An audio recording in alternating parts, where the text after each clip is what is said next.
ใจสบายคลายจากทุกข์บังเกิดสุขยิ้มแย้มจิตแจ่มใสบ่ก่อทุกข์โทษร้ายแก่คนใดนั่นแหละไซคือบุญคุณความดีถ้าทำสิ่งใดใจฮ้อนในภายหลังบางครั้งหลั่งน้ำตาพาโศกเศร้าประสบทุกข์โทษร้ายภัยบ่เบาจงรู้เท่านั่นคือโทษความบ่ดี10 นิ้วกราบแนบใต้ไหวสาปารมีธรรมในครูบาอาจารย์พระมหาเถรานุเถระท่านเจ้าคณะพระสังฆาธิการทุกรูปทุกตน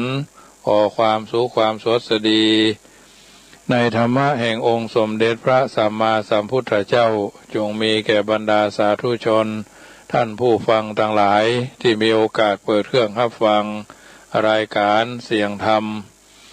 ก่อนรับตาทางสถานีวิทยุเพื่อการศึกษาพระพุทธศาสนาและวัฒนธรรม FM ความถี่ 104.50 เมกะเฮิรตซ์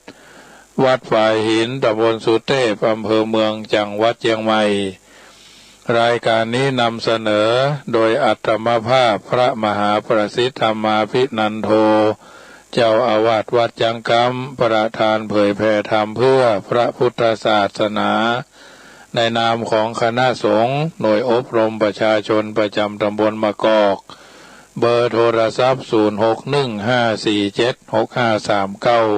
0615476539และ0861875325เป็นประจำเมื่อค่ำยามแลงใกล้จะ2 ทุ่ม20 นาทีถึง2 ทุ่มโดยประมาณ40 นาทีทองญาติโยมสาธุชนก็คงจะได้ตั้งใจฟังแล้วก็คงจะได้ฟังพ่องบ่ได้ฟังพ่องตลอดจนกำลังฟังใหม่เป็นรายการที่ญาติโยมติดตามได้ทุกวัน Facebook ไลฟ์สดส่วนแห่งปรริญญาเอกวัดลาดกดเข้าไปว่าปรริญญาเอกวัดลาดนะซึ่งเป็นรายการธรรมะในนามของคณะสงฆ์หน่วยอบรมประชาชนประจำตำบลมะกอกอำเภอป่าซางก็มีอยู่ 3-4 วัดวัดสะพุงน้อยวัดโบสถ์น้ำดิบวัดหนองผาขาววัดหนองเงือกและก็วัดสะพุงน้อยวัดม่วงน้อยที่จัดรายการธรรมะเป็นบรรณาการเป็นปฏิพรให้ญาติโยมสาธุชนที่อยู่ต่างบ้านที่ตามฟังกันได้เพื่อจะได้เป็นบุญจะได้เป็นกุศลจะได้เป็นบารมีธรรมดังกรรมบัณฑิตชนท่านผู้รู้กล่าวเอาไว้ว่าอันบุญกรรมจำแนกผู้แจ้งจัดมนุษย์สัตว์เลวทรามตามบรรหารสุขหรือทุกข์ล้วนมีกรรมนำบันดาลบัณฑิตพาลมีจนเพราะกลกรรม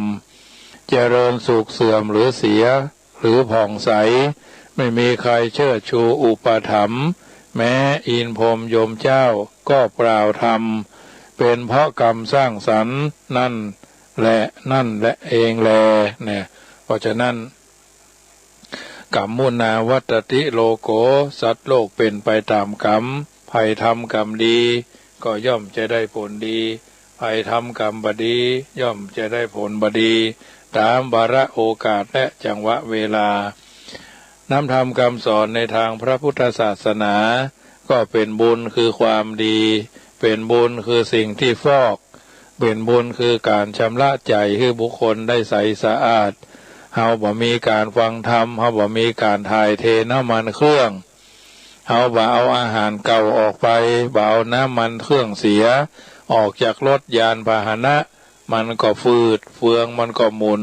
จ้าญาติโยมเพราะฉะนั้นบุญคือความดี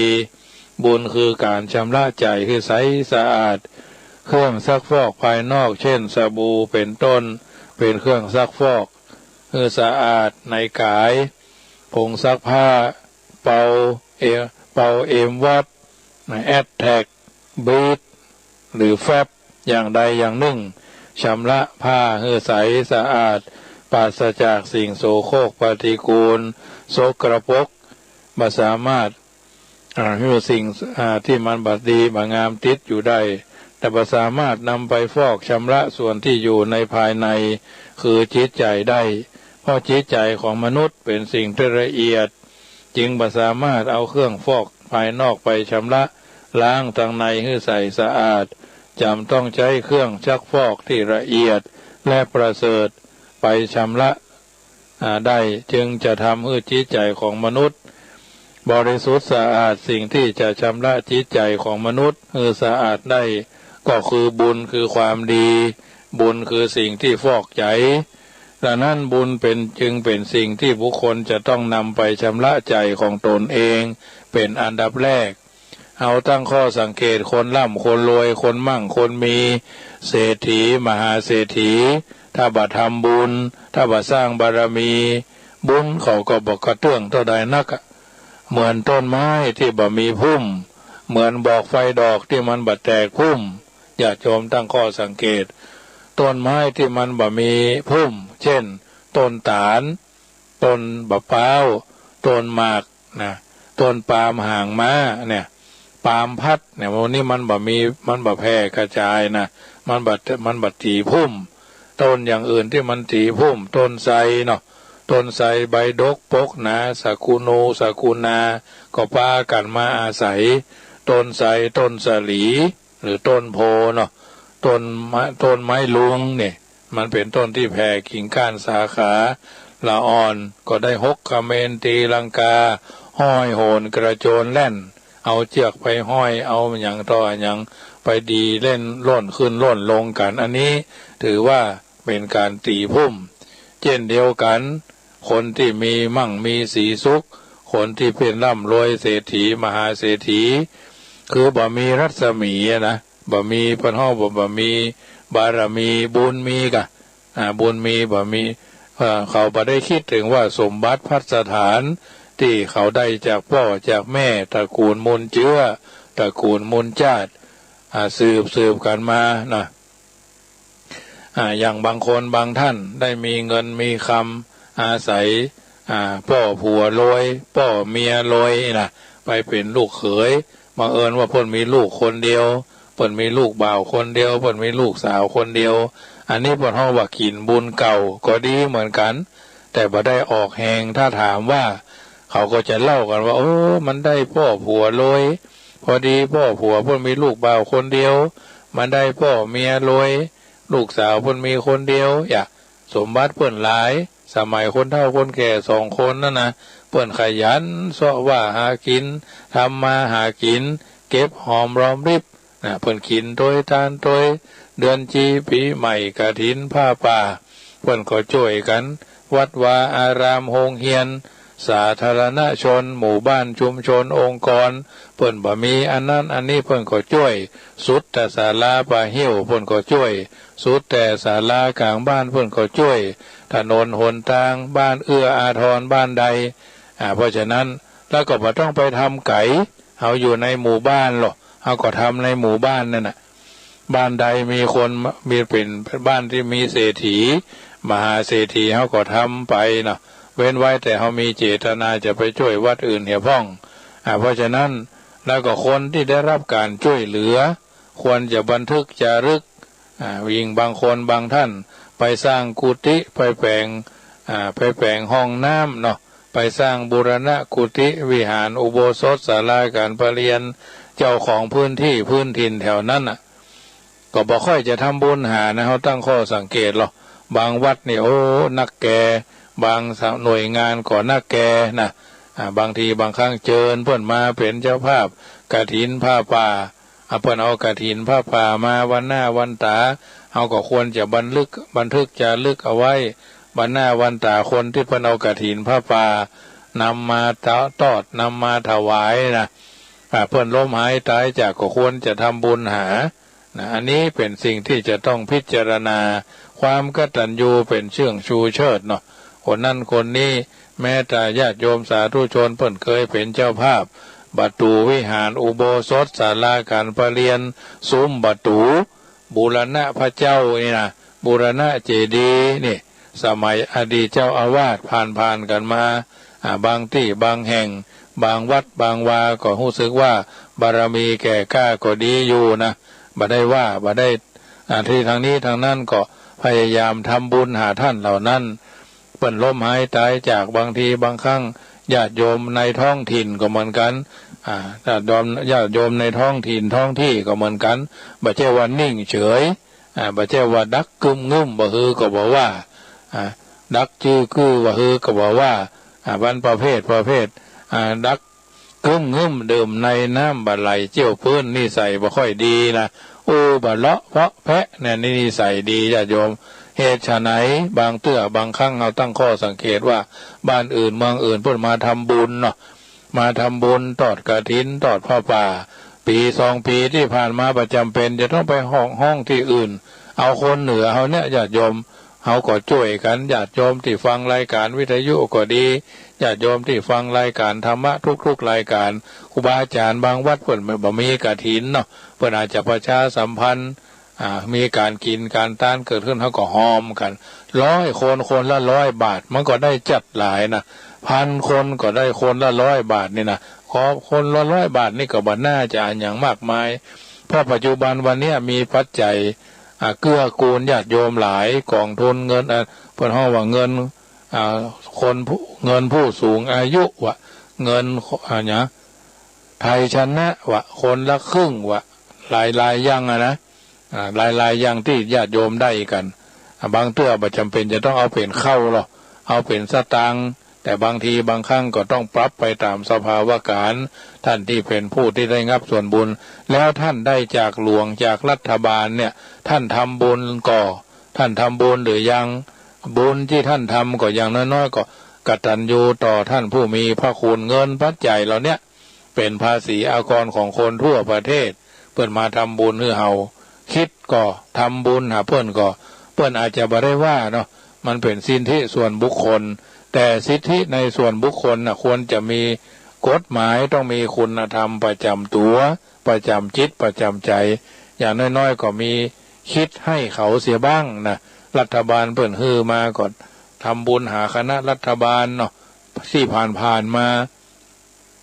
เปิ่นอาจจะเป็นต้นคิดเปิ่นอาจจะเป็นต้นเรื่องอาจจะเป็นต้นบุญในการสร้างบารมีสิ่งเหล่านี้เพราะฉะนั้นความกตัญญูเป็นเรื่องที่น่าคิดพระพุทธเจ้าเพิ่นตรัสเอาไว้เหมือนกันว่าเอสาภิกขเวสัพพุริสภูมิยะทิทังกตัญญูตากตเวทิตาความกตัญญูกตเวทิตานี้เป็นสัพพุริสภูมิคำว่าสัพพุริสภูมิก็ภูมิแห่งคนดีนะคนดีเพิ่นถึงเผื่อแผ่เจือจานพริกมีบ้านเหนือเกลือมีบ้านใต้วัดเหนือวัดใต้ก็เจือนจวดจุนเจือกัน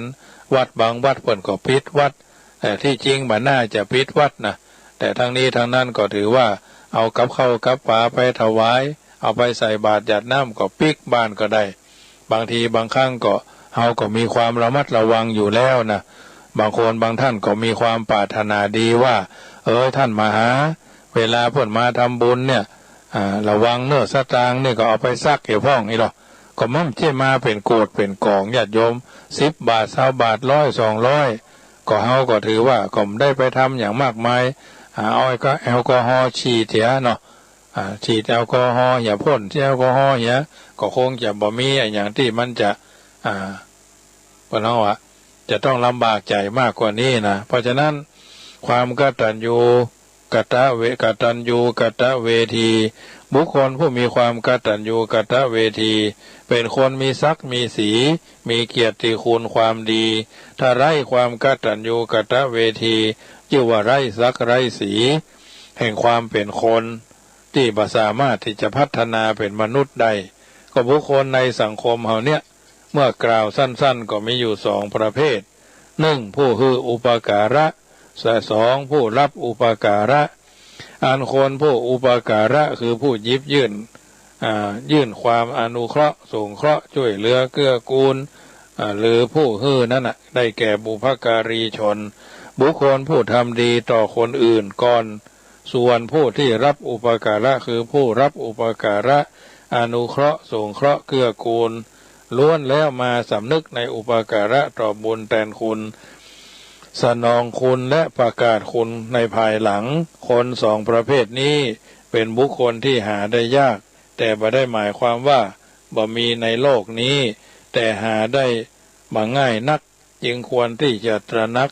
และปลูกฝังให้เกิด มีในตนเริ่มต้นควรกตัญญูต่อตนภายหลังจึงควรกตัญญูต่อบุคคลต่อสัตว์สิ่งยิ่งห้อยสิ่งแวดล้อมนะญาติโยมสาธุชนอันนี้เป็นสิ่งที่จะต้องสร้างเสริมเพิ่มเติมเมื่อมันมีถ้ามันมีอยู่แล้วก็พยายามเมื่อมันมีจนตายถ้ามันบ่มีก็พยายามสร้างให้มันมีจนตายเช่นเดียวกันกตัญญูต่อตัวเก่าอย่างน้อยๆก็คือร่างกายตาหูจมูกลิ้นกายใจผมขนเล็บฟันหนังนะสิ่งต่างๆเหล่านี้เราทำอยู่แล้วเราชำระสะสางอาบน้ำชำระกายเนาะควรรักษาสุขภาพเพื่อแข็งแรงเจ็บอดแอดผมขนเล็บฟันหนังเล็บยาวเฮาก็ตัดผมยาวเฮาก็ตัดขนหูดังยาวเฮาก็คลิปออกยะหนังเฮาบัดขี้ไข่ขี้โสโครกปฏิคุณเฮาก็อาบน้ำชำระกายแล้วก็เพื่อจะมีกำลังแสวงหาทรัพย์สมบัติสร้างหลักฐานปักหลักฐานให้มั่นคงเมื่อร่างกายแข็งแรงโรคภัยไข้เจ็บบ่เบียดบ่บังบ่กระทบกระทั่งความบ่มีโรคก็คือโรคเป็นโชคดีเป็นลาภอันประเสริฐจิตใจจะเข้มแข็งได้ต้องอาศัยอยู่ในร่างกายที่แข็งแรงร่างกายและจิตใจเมื่อได้รับการดูแลเอาใจใส่ย่อมได้ชื่อว่ารักษาตนกตัญญูต่อตนกตัญญูต่อบุคคลคือบุคคลที่พึงกตัญญูต่อพ่อต่อแม่ครูบาอาจารย์พระมหากษัตริย์พระบรมวงศานุวงศ์เจ้านายผู้บังคับบัญชาสมเด็จพระสัมมาสัมพุทธเจ้าตัวอย่างเช่นพ่อแม่กับลูกทุกคนมีชีวิตอยู่ได้อย่างใด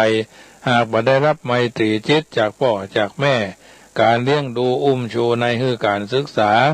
แสวงหาสินทรัพย์สมบัติมอบเป็นมรดกตกทอดพ่อกับแม่จึงเป็นเจ้าบุญนายคุณพ่อกับแม่มีลูกเป็นคนดีมีความกตัญญูกตเวทีเหมือนมีแก้วอยู่ในเฮือนเพียงการประดับประพฤติปฏิบัติตนให้เป็นคนดีก็ทำให้พ่อแม่ดีใจปลื้มใจสุขใจมากกว่าสิ่งใดๆในโลกบ่มีความสุขใดที่จะทำให้พ่อให้แม่มีความสุขชื่นใจสุขใจเหมือนได้อยู่และได้หู้ได้หันได้เป็นลูกที่ดีได้ลูกเป็นคนดีแม้ในความเป็นศิษย์กตัญญูต่อครูบาอาจารย์บ่ดูหมิ่นบ่เหยียบหยามบ่ซ้ำเติมบ่เล่าหน้าจาขวัญบ่มีบ่แปลงใส่บ่ใหญ่บ่แปลงเอาเคยบวชวัดไหนไผเป็นพระอุปชาไผเป็นกรรมวาจาจารย์อนุสาวนาจารย์ศีลาจารย์เคยบวชเคยเพ็กที่ไหนเฮามาจากไหนบัดนี้เฮาเป็นผู้ใหญ่ก่อนที่เฮาจะเป็นผู้ใหญ่เฮาเป็นผู้น้อยก่อนจะมี30-40 วาษาเฮามาจากไหนปีหนึ่งเดือนหนึ่งปีหนึ่งครั้งหนึ่งเนี่ยเฮาเคยทำบุญหาท่านเหล่านั้นก็เฮาเป็นเจ้าคณะพระสังฆาธิการวันนี้เพราะเฮามีครูบาอาจารย์เพื่อนเดินทางล่วงหน้าเฮามาก่อนแล้วเฮามีอายุพรรษาสูงครูบาอาจารย์เพื่อนก็พอดูกพอพัวแล้วนะเฮาเคยทำบุญหาเพื่อนก็เฮาเป็นเจ้านายเฮาเป็นอดีตพ่อหลวงบ้านเฮาเคยทำบุญหาอดีตพ่อหลวงบ้านก็เฮาเป็นกำนันณตำบลนั้นเฮาเคยทำบุญหาอดีตอดีตกำนันนั้นก็เฮาเป็นนายอำเภอมาเป็นนายอำเภอท้องถิ่นท้องที่เฮาเคยทำบุญหาอดีตนายอำเภอก็เฮาเป็นผู้ว่าเฮาเคยทำบุญหาอดีตผู้ว่าก็เฮาจะมาเกษียณตรงนี้จังหวัดนี้อำเภอนี้เทศบาลเนี่ยเฮาเป็นนายเป็นนั้นปลัดเทศบาลตำบลปลัดเทศบาลปลัดเทศมนตรีปลัดเทศบาลปลัดปตเนาะเฮาใหญ่ตรงไหนเฮาเริ่มตั้งไหนเฮาเคยไปทำบุญก็แม้กระทั่งเฮาเป็นผู้อำนวยการโรงเรียนผอเนาะครูใหญ่ปีหนึ่งเฮาเคยทำบุญหาอดีตครูใหญ่ก็ใจอยู่ส่วนรวมคือในโรงเรียนเฮาทำอยู่แล้วถ้าส่วนตัวเฮาคิดก่อนเพราะฉะนั้นเฮาเป็นเจ้าอาวาสวัดใดวัดหนึ่งก็เหมือนกัน ส่วนรวมก็ศรัทธาญาติโยมคิดทำกันหรือไม่ทำบุญหาอดีตเจ้าอาวาสอดีตผู้ช่วยเจ้าอาวาสอดีตพระเจ้าพระสงฆ์องค์สามเณรที่ได้ถึงแก่มรณภาพมรณกรรมวัดนั้นสำนักสงฆ์นั้นหรือไม่เนี่ย สิ่งต่างๆเหล่านี้บ่ต้องไปแอวหันแอวนี่แหวงหันแหวงนี่เรื่องอื่นๆน่ะมันคิดได้แต่ความใกล้ตัวเนี่ยเราลืมคิดไปเขามาเป็นเจ้าบ้านเขามาเป็นเจ้าหอเจ้าเฮือนเขามาจะเป็นเจ้าบ้านเจ้าจองบ้านอย่างวังเนี่ยเขาเคยทำบุญหาผีตายเก่าเน่าเมินผีเจ้าตี้ก่อยอ่ะเขาจะไปกินข้าวน้ำตาโหนตางเนี่ยเขายังทำบุญหาอดีตทำบุญหาผีตายเก่าเน่าเมินแม่ทนละนี่เจ้าตี้ขออนุญาตพักกินข้าวน้ำข้าวตอนกินข้าวน้ำข้าวตอนโดยการจะเดินทางไปหั่นไปนี่ไปก็ขอให้โล่งสบายปิกก็ขอให้อยู่รอดปลอดภัยเขาก็จะทำกันเยอะแม้กระทั่งการถ่ายนักถ่ายเบากลางป่าง่าไม้สุมาถ้าเจ้าที่เจ้าตางขอถ่ายเบาหน่อยอย่างอันอย่างที่เป็นสุภาพบุรุษอันเนี้ยเขามีความกตัญญูต่อเจ้าที่เจ้าตางเป็นสิ่งที่ทุกคนจะต้องสร้างพระพุทธเจ้าก็ยังมีความกตัญญูต่อพระที่เป็นครูบาอาจารย์พระอาลาละลาบดอุทกดาบดตัวหมายตายจากอาจารย์ทั้งหลายที่เพิ่นเป็นครูบาอาจารย์ของพระองค์ท่านนะเพิ่นก็ยังเป็นตัวอย่างที่ดีเพราะฉะนั้นพระเจ้าพระสงฆ์ที่ได้ถึงแก่มรณภาพมรณกรรมเป็นอดีตเจ้าวาดเป็นอดีตครูบาอาจารย์ของเฮาคือเป็นป้อของเฮาก็ว่าได้บางคนนี่บ่มีบารมีแก่กล้าในเมื่อถ้าเฮาบ่ทำตอบบุญแทนคุณท่านเหล่านี้อย่างเฮาก็จะอยู่ไหนเป็นเดือดร้อนกังวลอนตรายนะเดือดเนื้อห้อนใจอยู่ในห้อนที่อยู่ในศรัทธาเป็นเดือดเป็นดังเป็นเหล่าหน้าจาขวัญอยู่ไหนก็สร้างให้มันดีอยู่บางทีบางครั้งแต่ถ้าเรื่องเล่าหน้าจาขวัญมันเป็นธรรมชาติของมนุษย์ปุถุชนคนธรรมดาโดยทั่วไปอันช่างกึงพึ่งช่างชักช่างสลักพึ่งช่างเขียนนี่นะช่างบะเพิ่งไผ่คือช่างติช่างเตียนเรื่องเหล่านี้เป็นเรื่องธรรมชาติพ่อแม่ผัวบนินทาเมียบนินทาผัวก็มีในโลกนัตถิโลเกอนินทิโตนะคนไม่ถูกนินทาไม่มีในโลกไม่มีในโลกพระพุทธเจ้าก็ยังถูกนินทาสมณะอย่างอันอย่างอี้ว่ากันพระเจ้าอยู่ในวิหารปิดทุกประตูถึงหลายประตูหน้าต่างเขาก็ยังเอาไปเล่าฝนบตกฟ้าห้องหาว่าแรงพระเจ้าแรงไก่ก็ยังว่าเนี่ยพระเจ้าเป็นยังบ่ปากพระเจ้าพระพุทธรูปวัดนี้ดีนักแกเสียดายถ้าอู้ได้โคเหมาะเน็ตยกมือนิ้วเดียวนะนิ้วโป้งนะบางทีบางครั้งเป็นเรื่องที่น่าละอายแก่ใจนี่กตัญญูต่อบุคคลกตัญญูต่อสัตว์จ้างม้างัวควายหมูเฮ็ดเป็ดไก่ที่มันช่วยเอาเนี่ยอันที่ปนว่าจีนเบื่อทั้งหลายเนี่ยบ่ต้องไปสนใจอันอย่างมากมายแมวก็กินหนูหมาก็เอาไว้เห่าเฝ้าบ้านจ้างก็เอาไว้ลากไม้ม้าก็เอาไว้เป็นพาหนะงัวก็เอาไว้ลากล้อลากเกวียนควายก็เอาไว้ใส่ให้ไถนาแต่ปัจจุบันวันนี้คุณค่าเขาก็ลดลงน้อยลงแต่ว่าเขาก็ถือว่าเป็นสัตว์มีคุณอย่างที่วัดจังก้ามนี่ก็มีอย่างละตัวญาติโยมไปมาก็ถามมาดูไล่นะก็เลี้ยงเหมือนลูกเหมือนเต้าญาติโยมก็เป็นการกายบริหารนะตอนเจ้าก็เอาไปล่ำก็ม่วนดีได้ออกกำลังกับมันหันเฮามันก็เข้ามากึมาใกล้เนาะถึงงัวถึงควายเอาจูงมันป้ายมันก็พอสัตว์นี่มันมีความกตัญญูนะมันดีที่สุดนะเพราะอย่างหนึ่งไม่นินทาเจ้าของไม่เล่าขวัญเจ้าของไม่คิดจะทำลายเจ้าของนะอันนี้คือสัตว์เดรัจฉานคนเขาเนี่ยบางทีบางครั้งได้ดีก็เดือดบ่ได้ดีก็เดือดเจ๊ใจก็เดือดได้กินอิ่มกินเต็มก็เดือดบ่ได้กินก็เดือดนะเดือดตึงขึ้นตึงล่องเนี่ยเพราะฉะนั้นเนี่ยกินอย่างแต่เนี้ยนักแต่นักว่าโอ้เสียดายได้มันเหลืออย่าไปแย่นักกะเนี่ยก็แย่กินอย่างมันเนี่ยมันแย่นักเห็นน้อยมันพอกินนั่นแหละโดนตึงขึ้นตึงล่องอะไรอย่าโยมอันนี้เป็นวลีคำอู้บัณฑิตชนคนผู้รู้ทั้งหลายนึ่งข้าวอย่างนักแต่นักว่าเลี้ยงเขาโอ้ท่านมหาเนี่ยกินนี่ลาไกลหรอก่อนเนี่ยกินนี่สลาโอ้จ้าเขายังไม่เนี่ยกินอยู่ก็ยังว่าคักก็ยังว่ามันเนี่ยมันยังบ่อยู่ดีๆนะฮะยังบ่อยู่เฉยๆนี่อยู่ ตัวเองบัดทำก็จะไปเอามือไปละเกะละกะกะเพราะฉะนั้นเพื่อนจะทำมันได้มันเป็นเรื่องของตัวมันเป็นเรื่องของเพื่อนถ้าเรามีเมตตาอยู่ไหนก็ทำได้อย่าทำมาภาพอย่างวันนี้โยมแม่กันที่นี่ถ้าฟังอยู่เนอะของที่ส่งเคอรี่มาได้รับเรียบร้อยมีไก่มีผักกาดมีผักป้อมมีบะน้อยบะห้อยมะละจีนเนาะบะห้อยจีนมะละจีนวันนี้ก็ได้ต้มมะละจีนไว้ผักกาดดองเอาไว้เนาะแล้วก็ผักกาดดองที่โยมแม่กันที่นี่ถวายมาเมื่อเอามาต้มวันเนี้ยต้มไว้ต้มไว้คือต้มในหม้อดินหม้อแกงดินเนาะต้มจ่อไฟไว้จนพอเปื่อยก็ใส่ขิงใส่ยังเงี้ยใส่ขิงใส่หอมเตียมหอมแดงใส่เครื่องปรุงเนี่ยใส่มะละจีนเนี่ยมะละเมืองเนี่ยแต่ว่าโยมเปิ้นถวายมาเนาะก็ได้เอามาต้มมันสดน้ำมัน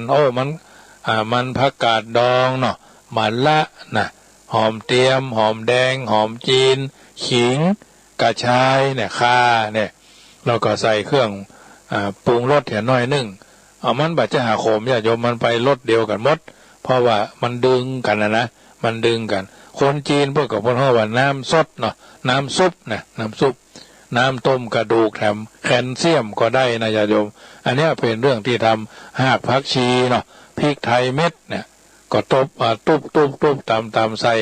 น้ำเดือดแล้วก็เอาสิ่งเหล่านี้ลงถ้ามันเบิ่นว่าเพิ่นว่าต้มอย่างวะที่มันพักรวมกันลืมไปแล้วอาหารจีนอันนี้ก็ถือว่าเป็นอาหารที่เขาจับชายเนาะต้มจับชายก็เป็นอาหารที่ดีนะญาติโยมต้มหม้อดินซ้ำดีผักไม่ใส่เกลือหัวผักกาดเนี่ยนะต้มจับชายก็เป็นอาหารที่เลิศรสจับชายดีใส่เครื่องปรุงให้เรียบร้อยมันดีเหรอกินชิ้นลาบก่อนชิ้นลาบเพราะอย่างเพราะมันอันตรายมันอาจจะมีเชื้อพยาธิผักไม่ใส่เกลือต้มจับฉ่ายเนี่ยนะต้มไว้เถอะญาติโยมคนจีนเพิ่นถึงต้มไว้หรอคนผู้หวัดไตใหญ่ที่มาเนี่ยการวัดจังกำนี่นะเอาผักกาดคือเขาไว้นะผักกาดหอมเทียมหอมแดงคือเขาไว้นะพริกคือเขาพริกแห้งนะเขาก็จะล้างเรียบร้อยเอาตากแดดแล้วก็ล้างเขาจะเอาใส่บอกไม้แล้วก็ตำรู้ตำปุ้นตำเพศลุกที่ลุกล้นคือมันพอให้พอดีเขาจะอาจจะมักไว้คืนนึงแล้วก็มันก็อาจจะใส่เกลือใส่อย่างก็มันตึงเผ็ดตึงเค็มของมันอันนี้ก็เหมือนกับเพิ่นเขาว่าที่เพิ่นนั้นเอาไว้เมินนั่นเหมือนอาหารเป็นประเภทพักนะอันนี้เป็นต้นที่นำมาให้ญาติโยมได้ฟังเพราะฉะนั้นสิ่งต่างๆเหล่านี้สิ่งละอันพละน้อยความกตัญญูเรื่องอาหารการกินเนี่ยถ้าเขาทำได้สบายคือว่าอาตมาภาพก็มีบุญกับโยมพ่ออ้ายกับแม่แก้วลูนเหมือนกันว่าได้มีบุญได้มีวาสนาพ่อแม่ได้สั่งสอนให้ทำกับข้าวกับป่าตั้งแต่น้อยเนาะเลยมาเป็นเจ้าคนนายคนเป็นผู้นำคนนี่ละไม่ใช่เป็นเจ้าคนนายคนเป็นผู้นำคนระดับนี้ทำกับข้าวกับป่าถึงวันนี้ทำแล้วถือว่าเขาได้มีทบทวนบทเรียนได้ตำอาหารตำน้ำพริกก็มีสมาธิมีสติตำไปเรื่อยๆถ้าเขาจะคือมันเปื่อยจะเนี้ยจะได้ลัดขั้นตอนวิธีการวิธีทำนี่นะโขลกน้ำพริกก็มีวิธีทำมันตนตะก่อนเพิ่นยังมีภูมิปัญญาเอาโคกหินมาโขกเนี่ยเพิ่นก็เจียให้มันเรียบร้อยบ่คือมันยุ่ยบ่คือมันเป็นผงอย่างออกมาเท่าได้กินธาตุดินธาตุน้ำธาตุลมธาตุไฟไปตัวเอาก็โขกมันหอมเตรียมคนตะก่อนเพิ่นก็เอามาโขกรวมกันหอมแต่พริกหอมข่าจะไคร้5 กะปิเนี่ยก็โขกเกลือพริกเกลือหอมข่าจะไคร้อย่างเนี้ยก็มาโขกเรียบร้อยก็เป็นน้ำพริกปรุงรสตรงนั้นตรงนี้ก็เป็นน้ำพริกเป็นสมุนไพรอาหารรสชาติของอาหารถ้าไผ่ทำถึงวันก็ม่วนจะเนี้ยยังกินก็ม่วนกันไปอันนี้ถือว่าเป็นนั้นเพิ่นเรียกว่าคหกรรมศาสตร์เนาะศาสตร์แห่งการปรุงอาหารเกิดเป็นรสเป็นชาติเพราะฉะนั้นญาติโยมสาธุชนท่านผู้ฟังทั้งหลายค่ำคืนวันนี้กันหลายรสหลายหลากหลายสไตล์เป็นการแก้คลายเครียดในการที่เราอยู่ในสังคมบางเตื้อบางครั้งบางโอกาสเราอาจจะเครียดเรื่องเป็นหั่นเป็นนี่กลัวได้เป็นพยาธิกลัวได้ไปโรงพยาบาลอันเรื่องฉีดวัคซีนก็เหมือนกันที่ญาติโยมมีโอกาส บางคนฉีดแล้วก็ตายบางคนฉีดแล้วก็เป็นละวุ่นละวือก็เฮาก็ต้องดูสุขภาพเฮาว่าสุขภาพเฮาเป็นจะได้สมบูรณ์ก็ถ้าเฮากินน้ำนักๆนะมันก็ว่าเป็นอย่างนักเพราะยาเนี่ยในตัวเฮามีน้ำหรอเฮาตั้งข้อสังเกตหร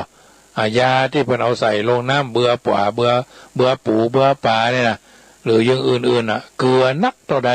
เอาไปใส่น้ำมันย่ำแพ้นะเพราะน้ำนักกว่าเกลือนะน้ำน้อยย่อมแพ้ไฟถ้าน้ำมากย่อมชนะไฟ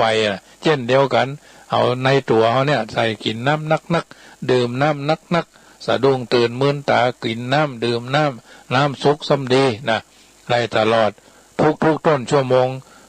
ละแก้วก็ซ้ำดีปรากฏว่าน้ำท่วมปอดนะที่มันท่วมปอดเขาเป็นน้ำบดีนะที่มันน้ำท่วมปอดเพราะเป็นน้ำบดีเอาน้ำดีมันตึมท่วมนะพอบางคนไปกินน้ำขวดน้ำหวานกระทิงแดงลิปโพเรื่องอื่นๆที่มันที่พอเขาว่าเครื่องบำรุงเครื่องนั้น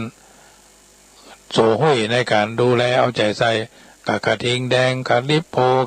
กาแฟน้ำไงนะอาตมาภาพก็ฉันอยู่กาแฟสดนะแต่กาแฟที่3 in 1 2 in 1นี่บ่เคยฉันนะน้ำส้มน้ำหวานนี่ก็บ่ค่อยฉันเท่าใดนักน้อยนักนี่จะฉันบางคนเนี่ยโอ้กินโคก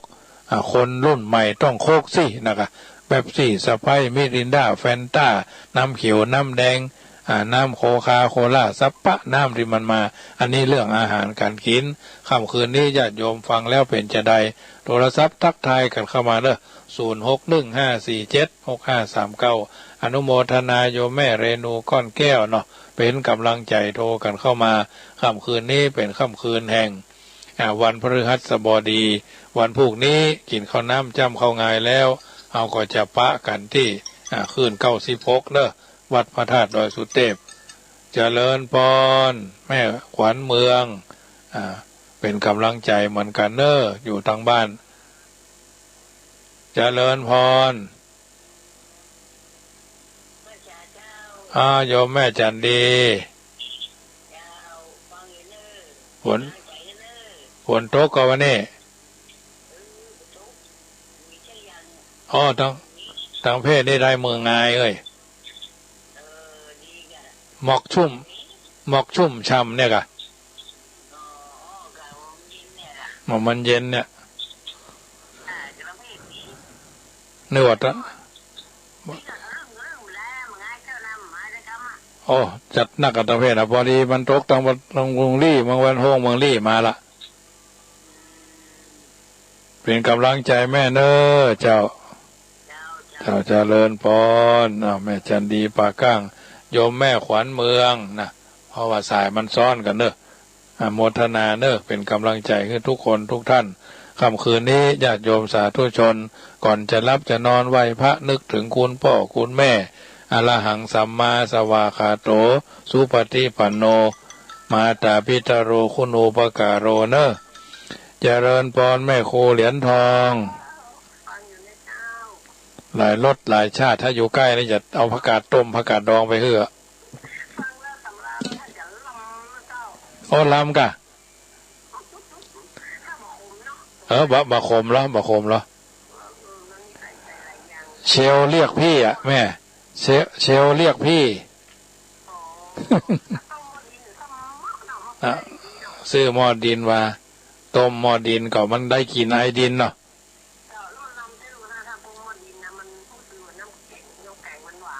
คนที่กินแกงหม้อดินอายุเกือบ100ว่าประวัตินะ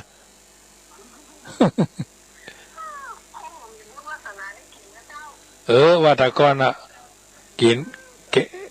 โมทนา